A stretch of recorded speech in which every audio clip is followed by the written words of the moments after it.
Story Shiva. Presentation Fasna Fasal. Editing Fasaluddin VI. പുനർവിവാഹം. 2 ദിവസമായിട്ടുള്ള മീനാക്ഷമ്മയുടെ നിരന്തരമായ നിർബന്ധത്തിനൊടുവിൽ കല്യാണി അവരോടൊപ്പം അവരുടെ വീട്ടിലേക്ക് താമസം മാറ്റാൻ തയ്യാറായി. വൈകുന്നേരത്തോടെ കല്യാണി വീടും പൂട്ടി മീനാക്ഷമ്മയോടൊപ്പം അവരുടെ ഡ്രസ്സുകളും മറ്റും എടുത്തുകൊണ്ട് അവരുടെ വീട്ടിലേക്ക് നടന്നു. മീനാക്ഷമ്മയും കല്യാണിയും വരുന്നത് കണ്ടുകൊണ്ട് കാശിനാഥൻ സിറ്റൗട്ടിലെ കസേരയിൽ ഇരിപ്പുണ്ടായിരുന്നു. കല്യാണിയുടെ അപ്പോഴത്തെ കോലം കണ്ടതും അവൻ്റെ ഉള്ളിലൊരു നോവുണർന്നു. കാശിനാഥൻ ഇരിക്കുന്നതൊന്നും കല്യാണി ശ്രദ്ധിച്ചേയില്ല. യാന്ത്രികമെന്നോണം അവളുടെ കാലടികൾ മീനാക്ഷമ്മയെ പിന്തുടരുകയാണ്. കല്യാണിയുമായി താൻ വീട്ടിലേക്ക് വന്നതിന് കാശിനാഥൻ എന്തെങ്കിലും എതിർത്ത് പറയോ എന്നൊരു പേടിയോടെ മീനാക്ഷിയമ്മ കാശിനാഥന്റെ നേർക്കൊന്ന് പാളി നോക്കി. പക്ഷെ അവനിൽ നിന്നും യാതൊരു പ്രതികരണവും ഉണ്ടായില്ലെന്നും മാത്രമല്ല, അങ്ങനെയൊന്നും താൻ കണ്ടില്ലെന്ന മട്ടിൽ കയ്യിലിരിക്കുന്ന ഫോണിലേക്ക് നോക്കിയിരിക്കുകയാണ് അവൻ ആ നിമിഷം ചെയ്തത്. മോനെ കാശി. കല്യാണിയെ തന്റെ മുറിയിലാക്കിയ ശേഷം മീനാക്ഷിയമ്മ തിരികെ സിറ്റൗട്ടിലേക്ക് വന്നു. മോനെ കാശി, നീയായിട്ട് അവളൊന്നും പറയാൻ നിൽക്കരുത് കേട്ടോ. അവൾ ഇവിടെ നിന്നോട്ടേടാ, ഇപ്പൊ നമ്മളല്ലേ ഉള്ളൂ അവക്ക്. കല്യാണി കേൾക്കാതിരിക്കാൻ എന്നോണം ശബ്ദം താഴ്ത്തി കാശിനാഥനെ നോക്കി മീനാക്ഷിയമ്മ പറഞ്ഞു. അതിന് ഞാനൊന്നും പറഞ്ഞില്ലല്ലോ. ഞാൻ പറഞ്ഞേ ഉള്ളൂ. അല്ല, നിന്നോട് ഞാൻ കാർത്തിയൊന്ന് വിളിച്ചു തരാൻ പറഞ്ഞിട്ട് എത്ര ദിവസമായി? നീ എന്താ അത് ചെയ്യാത്ത? മീനാക്ഷിയമ്മ പരിഭവം പറയുമ്പോൾ കാശിനാഥന്റെ ഉള്ളു പിടയുകയായിരുന്നു. കാർത്തി ശ്രേയയുമായി ചെന്നൈക്ക് പോയെന്നും വിളിച്ചിട്ട് കിട്ടുന്നില്ലെന്നും എങ്ങനെയാ താൻ അമ്മയെ പറഞ്ഞ് മനസ്സിലാക്കുക? പക്ഷെ അതിന്റെ പേരിൽ ഇനിയും എത്ര ദിവസം തനിക്ക് അമ്മയോട് കള്ളം പറഞ്ഞ് പിടിച്ചു നിൽക്കാൻ പറ്റുക? എന്തായാലും ഒരു ദിവസം പറഞ്ഞല്ലേ പറ്റൂ. കല്യാണി കൂടി ഇവിടെയുള്ള സ്ഥിതിക്ക് അതിപ്പോൾ തന്നെ പറയുന്നാവും നല്ലത്. രണ്ടും കൽപ്പിച്ച് തുറന്നു പറയാൻ ഉറച്ചുകൊണ്ട് കാശിനാഥൻ ഫോൺ സിറ്റൗട്ടിലെ കുഞ്ഞ് ടീപ്പോയിലേക്ക് വച്ചു. അപ്പോഴാണ് മുറ്റത്തൊരു ബൈക്ക് വന്നു നിന്നത്. ആരാണെന്ന മട്ടിൽ കാശിനാഥനും മീനാക്ഷിയമ്മയും ഒരുപോലെ അവിടേക്ക് നോക്കി. ബൈക്കിലിരിക്കുന്ന ആള് പതിയെ ഹെൽമെറ്റ് ഊരി മാറ്റി. അപ്പോഴാണ് വന്നത് ആകാശാണെന്ന് അവർക്ക് മനസ്സിലായത്. അവനെ കണ്ടതും കാശിനാഥൻ അവനെ ദേഷ്യത്തോടെ തറപ്പിച്ചു നോക്കുന്നുണ്ട്. ഈശ്വര, കടുവ കലിപ്പിലാന്നാ തോന്നുന്നു. ആകാശിന്റെ നെഞ്ചൊന്ന് കിടുങ്ങി. നീ എന്താടാ അവിടെ തന്നെ നിൽക്കുന്നേ? ഇങ്ങോട്ട് കേറി വാ. മീനാക്ഷിയമ്മ വിളിച്ചു പറഞ്ഞതും ആകാശിന് തെല്ലൊരു ധൈര്യം തോന്നി. അമ്മയുള്ളതുകൊണ്ട് ചിലപ്പോൾ അടി കിട്ടാതെ രക്ഷപ്പെടാൻ പറ്റും. അല്ലടാ, നീ കാർത്തിയുടെ കൂട്ടുപോയിട്ട് കാർത്തിയില്ലാതെ ഇവരെന്താ ഒറ്റയ്ക്ക് പോന്നേ? മീനാക്ഷിയമ്മ ചോദ്യഭാവത്തിൽ കാശിനാഥനെ നോക്കി. മറുപടി ഒന്നും പറയാതെ കാശിനാഥൻ ആകാശിന്റെ നേർക്ക് തന്നെ നോക്കിയിരുന്നു. ഡാ, കാർത്തി എന്തിയടാ? മീനാക്ഷിയമ്മ ചോദിച്ചു. അത് പറയാനാ ഞാൻ വന്നേ. അതും പറഞ്ഞൊരു ഇളിഞ്ഞ ചിരിയോടെ കാശിനാഥനെ നോക്കിക്കൊണ്ട് ആകാശ് ആദ്യത്തെ സ്റ്റെപ്പിലേക്ക് ഒരു കാലെടുത്തു വെച്ചു. കാശിനാഥൻ പെട്ടെന്ന് അടുത്തിരുന്ന വലിയ പേരക്കമ്പെടുത്തതും പേടിയോടെ അടുത്ത നിമിഷം തന്നെ അവൻ ആ കാൽ സ്റ്റെപ്പിൽ നിന്നും താഴേക്ക് വയ്ക്കുകയും ചെയ്തു.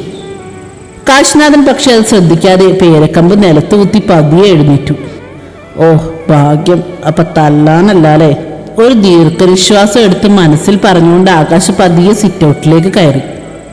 കോർത്തി, നിന്നെ എന്റെ കയ്യിലെങ്ങാനും ഇപ്പൊ കിട്ടിയ പിന്നെ നീ അടുത്ത പകല് കാണില്ല, ഓർത്തു.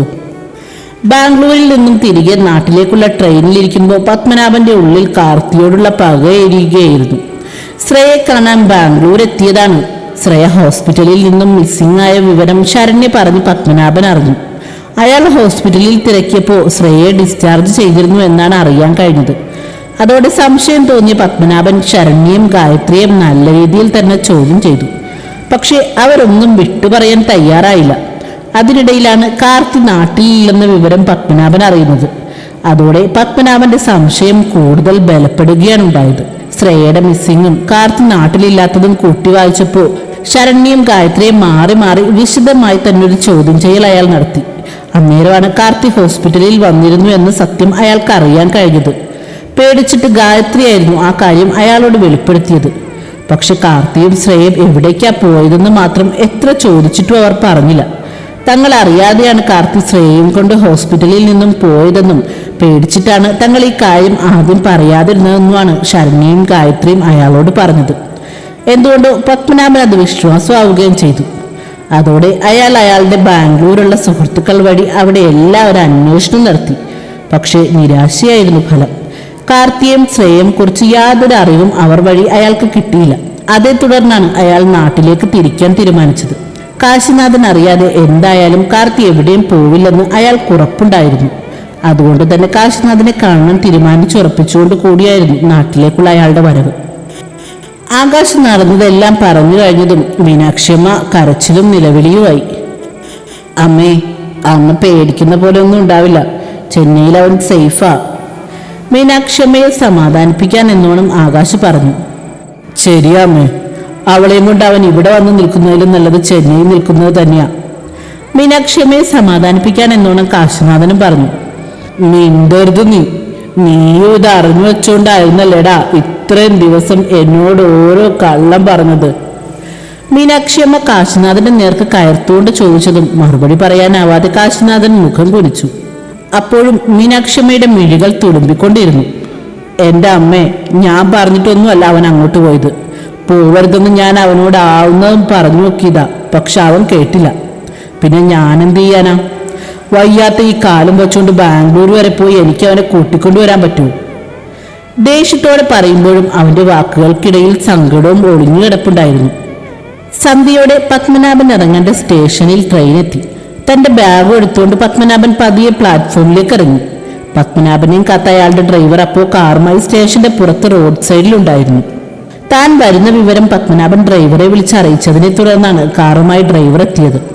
കാറിലെ പിൻസീറ്റിൽ പത്മനാഭന്റെ ശിങ്കിടികളായ 3 ഗുണ്ടകളും ഉണ്ടായിരുന്നു. അവരെയും കൂട്ടിക്കൊണ്ടുവരാൻ പത്മനാഭൻ ഡ്രൈവറെ പ്രത്യേകം പറഞ്ഞ് ഏൽപ്പിച്ചിരുന്നു. പത്മനാഭൻ വെളിയിലേക്ക് ഇറങ്ങിയതും അയാളുടെ മുന്നിലേക്ക് ഒരു റെഡ് കോളിസ് കാർ വന്നു നിന്നു.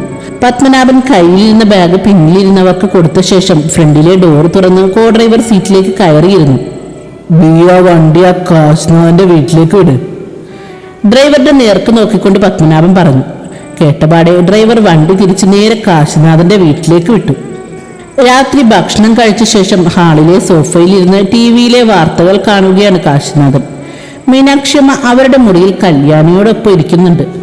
അവളെ ഓരോന്നും പറഞ്ഞ് സമാധാനിപ്പിക്കാൻ ശ്രമിച്ചുകൊണ്ടിരിക്കുകയാണ് അവരിപ്പോഴും. കാശിനാഥൻ ഹാളിലിരിക്കുമ്പോഴാണ് മുറിയിലിരിക്കുന്ന അവന്റെ ഫോൺ ബെല്ലടിക്കുന്ന ശബ്ദം കേട്ടത്. അവൻ പതിയെ എഴുന്നേറ്റതും മുറ്റത്തൊരു വണ്ടി വന്ന് നിൽക്കുന്ന ശബ്ദം കേട്ടു. ഈ നേരത്ത് ഇതാര് വരാനാണെന്ന് ഓർത്ത് കാശിനാഥൻ സിറ്റ് ഔട്ടിലേക്ക് പതിയെ പേരക്കൊമ്പിന്റെ സഹായത്തോടെ നടന്നു. പത്മനാഭനായിരുന്നു അത്. അയാളും ഗുണ്ടകളും കാറിൽ നിന്നും പതിയെ ഡോർ തുറന്ന് പുറത്തേക്ക് ഇറങ്ങി. വിവരങ്ങൾ അറിഞ്ഞ് ഏത് സമയത്തും പത്മനാഭന്റെ ഒരു വരവുണ്ടാവുമെന്ന് പ്രതീക്ഷിച്ചിരുന്നത് കൊണ്ടാവാം ആ സമയത്ത് പത്മനാഭനെ കണ്ടിട്ടും കാശിനാഥന് യാതൊരു കൂസലും ഇല്ലായിരുന്നു. പക്ഷെ കാശിനാഥനെ കണ്ടതും ദേഷ്യം കൊണ്ട് പത്മനാഭന്റെ മുഖം വലിഞ്ഞു മുറുകി. എവിടെയാ എന്റെ മോള്? പത്മനാഭന്റെ പരുക്കൻ ശബ്ദം മുഴങ്ങി. ദേ, ഇത്രയും നേരം എന്റെ ഷർട്ടിന്റെ പോക്കറ്റിലുണ്ടായിരുന്നു, ഇപ്പൊ എങ്ങോട്ട് ഇറങ്ങിപ്പോയി. കാശിനാഥൻ ഒരു പരിഹാസ ചിരിയോടെ പറഞ്ഞു. കാശിനാഥ! പത്മനാഭന്റെ ഒച്ച കേട്ടുകൊണ്ടാണ് മീനാക്ഷിയമ്മ സിറ്റ് ഔട്ടിലേക്ക് വന്നത്. പത്മനാഭനെയും അയാളുടെ പിന്നിൽ നിൽക്കുന്ന അയാളുടെ ശിങ്കിടികളെയും കണ്ട് അവർക്കുള്ളിൽ ഭയം തോന്നി. ഡോ, ഇത് എന്റെ വീടാ. ഇവിടെ വന്ന് വെറുതെ ഷോ ഇറക്കാൻ നിൽക്കാതെ ഇറങ്ങി പോവാൻ നോക്ക്, കാശിനാഥൻ കൂസലില്ലാതെ പറഞ്ഞു. കാശിനാഥ, ഇനിയും വെറുതെ എന്നെ ദേഷ്യം പിടിപ്പിക്കരുത്. നീ ഒരു തവണ നിന്റെ കാല് മാത്രം തല്ലിയൊടിച്ച് വെറുതെ വിട്ടെന്ന് കരുതി ഇനി അങ്ങനെ ആവില്ല, കൊന്നു കളയും ഞാൻ. അതും പറഞ്ഞുകൊണ്ട് പത്മനാഭൻ മീനാക്ഷിയമ്മയുടെ നേർക്ക് നോക്കിക്കൊണ്ട് തുടർന്നു. മീനാക്ഷി, നിനക്ക് അവസാന കാലത്ത് വായ്ക്കരിയുടെ മക്കളെ രണ്ടിനെയും വേണമെന്നുണ്ടെങ്കിൽ എൻ്റെ മോളെ എവിടെയാണെന്ന് മര്യാദക്ക് പറഞ്ഞു. അത് കേട്ടതും മീനാക്ഷിയമ്മ പേടിയോടെ കാശിനാഥന്റെ നേർക്ക് നോക്കി. അമ്മ പേടിക്കണ്ട അമ്മേ, ഇതൊക്കെ ചുമ്മാ വേറട്ടല്ലേ. എൻ്റെയോ കാർത്തിയുടെ രോമത്തിൽ പോലും ഇനി ഇവനൊന്നും തോടില്ല. ചുമ്മാ നിന്ന് സമയം കളയാതെ ഇറങ്ങി പോവാൻ നോക്കണോ. 3 ഞാനൂലുകളെയും കൊണ്ട് എന്നെ വരട്ടാൻ ഇറങ്ങിയിരിക്കുന്നു. വരട്ടാണോ അല്ലയോ നിനക്ക് ഞാനിപ്പോ കാണിച്ചു തരാടാ. പത്മനാഭൻ ദേഷ്യത്തോടെ പറഞ്ഞുകൊണ്ട് പിന്നിൽ നിന്നിരുന്ന ശിങ്കിടികളെ നോക്കി. അയാളുടെ നോട്ടത്തിന്റെ അർത്ഥം മനസ്സിലായെന്നോണം അവർ മുന്നിലേക്ക് കയറി നിന്നു. ഗുണ്ടകൾ കാശിനാഥന്റെ പ്ലാസ്റ്ററിട്ട കാലിലേക്കൊന്ന് നോക്കിയ ശേഷം പുച്ഛം നിറഞ്ഞൊരു ചിരിയോടെ സ്റ്റെപ്പിലേക്ക് കാലെടുത്ത് വെച്ചു. അപ്പോഴാണ് ഒന്നിനു പുറകെ ഒന്നായി ഓട്ടോകൾ അവിടേക്ക് വന്നത്. പത്മനാഭനും ഗുണ്ടകളും അടക്കം എല്ലാവരും റോഡിലേക്ക് നോക്കി. റോഡരികിലായി ഓട്ടോ നിർത്തിയ ശേഷം ഓട്ടോക്കാർ ഓരോരുത്തരായി ഇറങ്ങി കാശിനാഥന്റെ മുറ്റത്തേക്ക് വന്നു. അവരുടെ മുൻപന്തിയിൽ രാഘവേട്ടനും കാശിനാഥന്റെ അടുത്ത സുഹൃത്തായ ജോമോനും ഉണ്ടായിരുന്നു. അപ്രതീക്ഷിതമായി അവരെ കണ്ടതിന്റെ ഒരു ഞെട്ടൽ പത്മനാഭന്റെ മുഖത്തുണ്ട്. കാശിനാഥൻ പക്ഷേ പുഞ്ചിരിക്കാനുണ്ടായത്. കാരണം പത്മനാഭന്റെ ഇങ്ങനെ ഒരു വരവ് ഇവിടേക്ക് ഉണ്ടാവുമെന്ന് കാശിനാഥൻ നേരത്തെ തന്നെ രാഘവേട്ടനോടും ജോമോനോടും പറഞ്ഞിരുന്നു. അതുകൊണ്ട് തന്നെ അവരും ഇത് കരുതിയിരിക്കുകയായിരുന്നു. എന്താ പത്മനാഭ, നീ ആളെയും കൂട്ടി കാശി തല്ല ഇറങ്ങിയതാണോ? രാഘവേട്ടൻ പത്മനാഭന്റെ മുന്നിലേക്ക് വന്നുകൊണ്ട് ചോദിച്ചു. രാഘവ, നീ ഇതിൽ ഇടപെടണ്ട. ഇതെന്റെ മോളുടെ കാര്യ. ഇവനും ഇവന്റെ അനിയനും കൂടി അവളെ തട്ടിക്കൊണ്ടുപോയിരിക്കുക. അത് ചോദിക്കാനാ ഞാൻ വന്നത്. തൻ്റെ മോളെ തട്ടിക്കൊണ്ടുപോയിട്ടുണ്ടെങ്കിൽ താൻ പോയി പോലീസിൽ കേസ് കൊടുക്കണോ?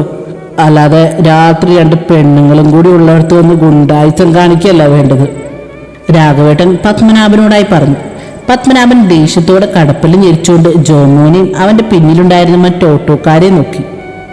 മുതലാളി, നമുക്ക് പോവാം, അതാ നല്ലത്. അത് കേട്ടതും പത്മനാഭൻ അവനെ തറപ്പിച്ചൊന്ന് നോക്കി. അതോടെ അവൻ പേടിയോടെ പിന്നിലേക്ക് തന്നെ വീണ്ടും മാറി നിന്നു. വെറുതെ നിന്ന് സമയം കളയാതെ യവന്മാരെ കൊണ്ട് പത്മനാഭൻ സാർ ചെല്ലാൻ നോക്ക്. വെറുതെ അവരുടെ കൈക്ക് പണി ഉണ്ടാക്കി വെക്കണ്ട. ഓട്ടോ ഓടിച്ചും കൂലിപ്പണി ചെയ്തുമൊക്കെ താഴമ്പിച്ച കൈകളാ. നിങ്ങളും നിങ്ങളുടെ ഈ ഏറാമൂലികളും താങ്ങില്ല. കാശിനാഥൻ ഗൗരവം കലർത്തി പറഞ്ഞു. കേട്ടപാടെ എന്തോ മറുപടി പറയാൻ വന്നെങ്കിലും എന്തിനും തയ്യാറായി നിൽക്കുന്ന ഓട്ടോക്കാരെ കണ്ട് പത്മനാഭൻ ഒന്നും മിണ്ടാതെ ചെന്നയാളുടെ വണ്ടിയിലേക്ക് കയറി. പിന്നാലെ ശിങ്കിടികളും. തുടരും.